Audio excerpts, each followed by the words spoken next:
Good day. It is July the 18th, and today we're continuing Ezra 7, doing verses 13 through 17, and Proverbs 18.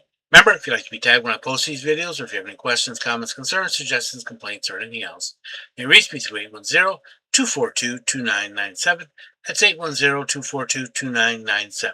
You can call, text, leave a message, whichever you like. And we'll begin Ezra 7, starting at verse 13. I issue a decree that all those of the people of Israel and the priests and the Levites in my realm who volunteer to go to Jerusalem may go with you. 14. And whereas you are being sent by the king and his 7 counselors to inquire concerning Judah and Jerusalem with regard to the law of your Elohim, which is in your hand. 15. And whereas you are to carry the silver and gold which the king and his counselors have freely offered to the Elohim of Israel, whose dwelling is in Jerusalem. 16. And whereas you all the silver and gold that you may find in the province, and all the province of Babylon, along with the free will offerings of the people and priests, are to be freely offered for the house of their Elohim in Jerusalem.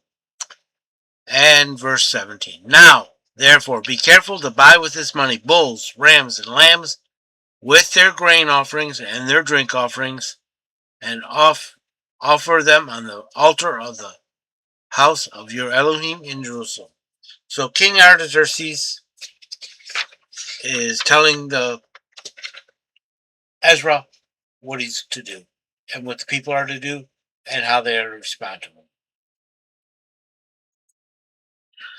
I issue a decree that all the people of Israel and the priests and the Levites in my realm who volunteer to go up to Jerusalem may go with you. So Ezra's going to Jerusalem, and any Jews, any Hebrews who want to go with him may go. He's giving them permission. Back then, you had to have permission to move. And if you didn't get permission, you could be executed. 14. And whereas you're being sent by the king and his 7 counselors to inquire concerning Judah and Jerusalem with regard to the law of your Elohim, which is in your hand, this is the moral and religious commissions. Ezra, you're being sent for this. To inquire Judah and what Elohim says to him about the king and all that. And where you to carry the silver and gold, which the king and his counselors have freely offered. So the king's giving him money and the counselors giving money is volunteered. To the Elohim of Israel, whose dwelling is in Jerusalem.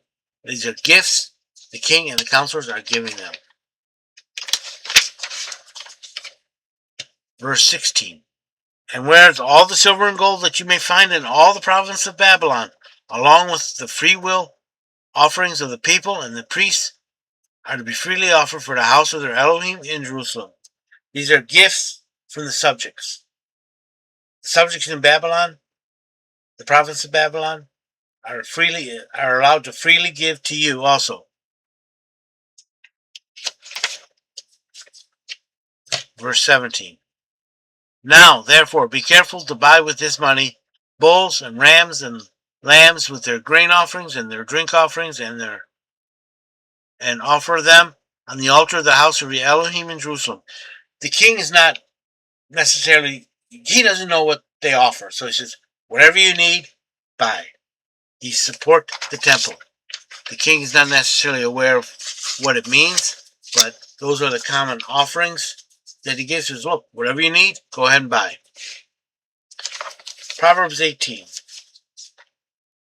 He that separateth himself seeketh his own desire, and snarleth against all sound with him. That's because he wants to do it himself and get all the credit. And anyone who wants to help him, he don't want help. 2. A fool has no delight in understanding, but only that his heart may lay itself bare. A fool who's godless, that's what they're talking about, doesn't want to understand. He just wants to brag. 3. When the wicked cometh, there cometh also contempt, and with ignominy reproach. 4. The words of a man's mouth are as deep waters, a flowing brook, and a fountain of wisdom. 5. It is not good to respect the persons of the wicked, so as to turn aside the righteous in judgment.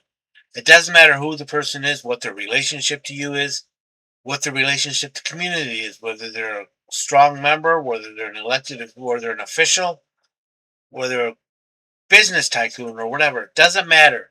You judge correctly according to God. 6. A fool's lips enter into contention, and his mouth calleth for strokes. 7. A fool's mouth is his ruin, and his lips are the snare of his soul. He blabs too much, talks too much, then get in trouble. 8. The words of a whisper is dainty morsels. Dainty, in this case, is like poison. And they go down to the innermost parts of the belly, and they go right inside you and lodge. 9. Even one that slack in his work is brother to him that is a destroyer. Shoddy work equals destroyed materials. 10. The name of Yahweh is a strong tower. The righteous runneth into it and set up on high. You run to God for safety and protection, you're going to be set up on high. 11. Rich man's wealth is a strong city, and his high wall is his own conceit. He trusts in wealth and self, not in God. 12. Before destruction, the heart of a man is haughty, and before honor goes humility. Pride brings destruction. Humility brings honor.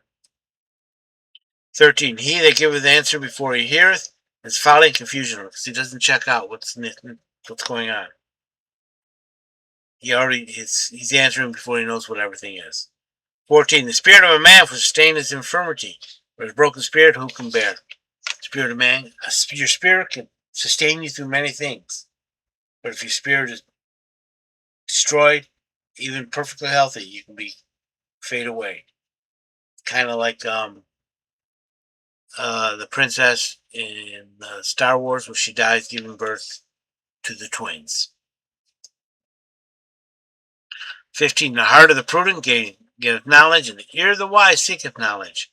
16. A man's gift maketh room for him, and bringeth him before great men. 17. He that pleadeth his cause first seemeth just, but his neighbor cometh and searches him out.